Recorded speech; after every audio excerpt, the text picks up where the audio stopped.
मित्रांनो, पुरानं सगळं गेलेलं आहे. महाराष्ट्रातलं ग्रामीण महाराष्ट्र सगळा संपवून टाकलेला आहे पुरानं. गरिबीचं चटकं पहिलंच गरीब लोकांना, शेतकऱ्यांना गरिबी काय असते माहीत असतं.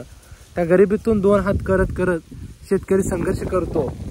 कधी दुष्काळाशी दोन हात करतो, कधी पावसाशी करतो, कधी डीपी जळतो, कधी वीज नसते. सर्व गोष्टींना संघर्ष करत शेतकरी जगत असतो.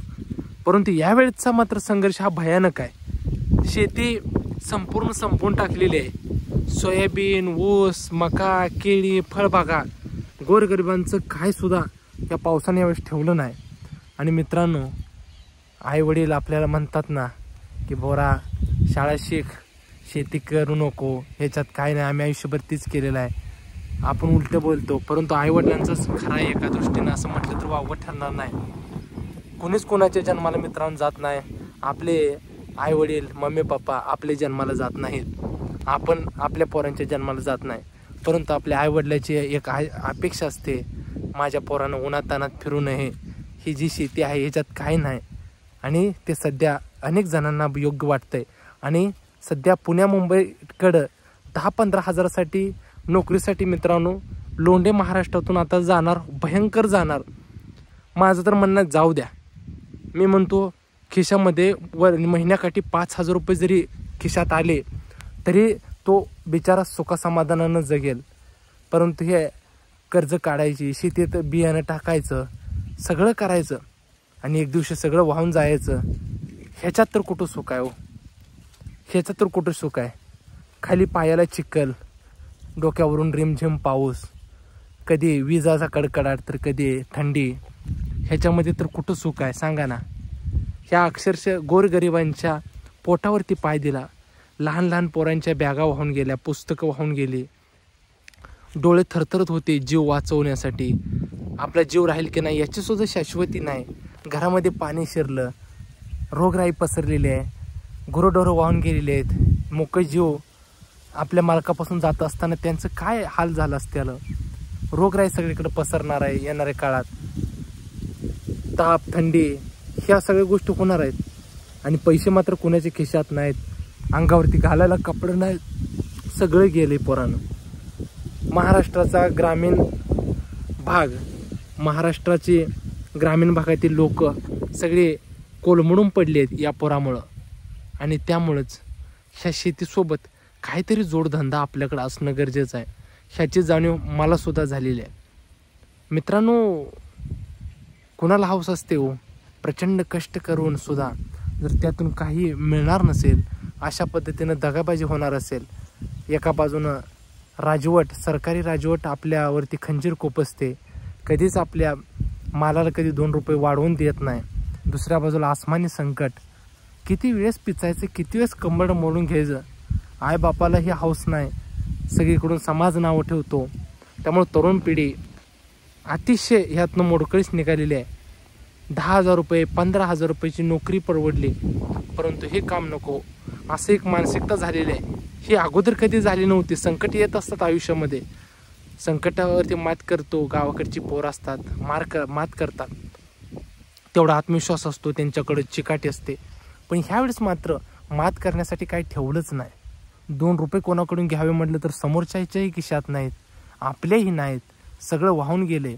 घरात राहायचं म्हटलं तरी काय नाही. हे सगळं भयानक आहे. आणि आता पुन्हा जरी त्या गोष्टी करत बसायचे म्हटलं तरी पुढच्या वर्षी अजून काय होईल ह्याचे तर कोणाला शाश्वत आहे.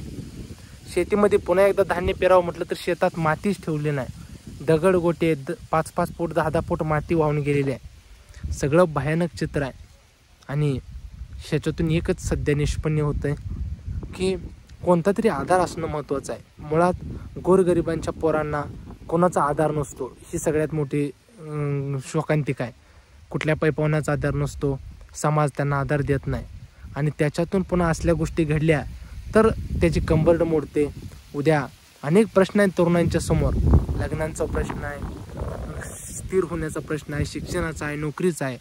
आणि त्याच्यातून एखादा मुलगा येऊन नवीन काहीतरी करण्याचा प्रयत्न शेतात करतो तर त्या ठिकाणी अशा पद्धतीनं संकट निर्माण होतात. त्यामुळं अनेक तरुणांचं, सध्या अनेक लाखो तरुणांचं महाराष्ट्रातल्या एक मानसिक धारणा सध्या झालेली आहे की माझा बाप, माझी आई म्हणत होती तेच खरं आहे. कुठेतरी 10-5 हजारची नोकरी परवडली, कुणाच्या तरी हाताखाली काम करणं परवडलं. पण हे अशा पद्धतीनं अवसानघातकी गोष्टी माझ्या हातून होणार नाहीत इतका पेचलेला आहे. दारावरती रोज कर्जाचे हप्ते आहेत, सगळं काही वाहून गेले, बहिणींचे लग्न करायचे आहेत, मुलांचे शिक्षण आहेत, सगळ्या गोष्टी कोलमडून पडलेल्या आहेत. संपूर्ण महाराष्ट्र ज्याला फटका बसलेला आहे, ज्याची शेती आहे, ग्रामीण महाराष्ट्र स्तब्ध झालेला आहे. हा महाराष्ट्र पुन्हा कधी उठेल, कसा उठेल, काय होईल पुढं ह्याची कोणालाही जाणीव नाही. गावात राहणारी जी कुटुंब होती, जी उद्ध्वस्त झालेत, त्यांच्या पुढच्या पिढी कुठे असतील हे सुद्धा सांगू शकत नाही. कारण आता जी शहराकडे रोजगारासाठी जी पोरं चालली आहेत ती कुटुंब तिथंच दूर होतील त्याच्यापैकी बऱ्यापैकी. त्यांचे पुन्हा गावाकडे संबंध राहील की नाही हे सुद्धा सांगू शकत नाही. आणि मग अशा पद्धतीने गावाकडची माणसं चालली, हौस नाही, गावाकडच्या माणसाला हौस नसते मित्रांनो पुण्याला मुंबईला जायचे. पण काळाचा महिमा आगाध आहे, नियतीनं जावं लावलंय आणि मग गेले तर पुन्हा ते गाव, ती माणसं, पुन्हा त्यांचे संबंध येईल की नाही सांगू शकत नाही. कारण सगळंच मोडलंय, मन नाराज झालेत. ती मन पुन्हा पहिल्यासारखी होतील की नाही ह्याची शाश्वती नाही ना. आणि त्याच्यातून एक होणार आहे, गावाच्या गाव ओस पडतील, भग्न अवस्थेमध्ये गावं जातील. मोहनजोडो, हडप्पा संस्कृती जशा आहेत तसं व्हायला वेळ लागणार नाही.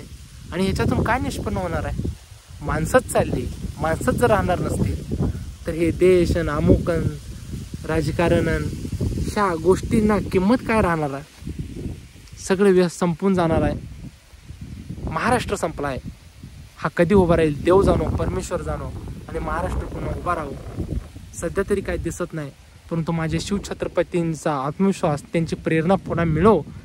राजकारण्यांसुद्धा सुबुद्धी देवो, आपल्या कुटुंबापुरतं विचार न करता गोरगरिबांच्याही नाही तुम्ही जरा बघावं, अशीच एक सुबुद्धी देवो. आणि महाराष्ट्र शिवछत्रपतींच्या प्रेरणेनं पुन्हा एकदा निर्माण हो, एवढीच शेवटी बोलण्यासारखं आहे. तुम्हाला काय वाटतं कमेंटच्या माध्यमातून व्यक्त व्हा. आणि आपले हे मराठमोळा यूट्यूब चॅनलला, तुमच्या हक्काच्या यूट्यूब चॅनलला सबस्क्राईब करायला तेवढं विसरू नका.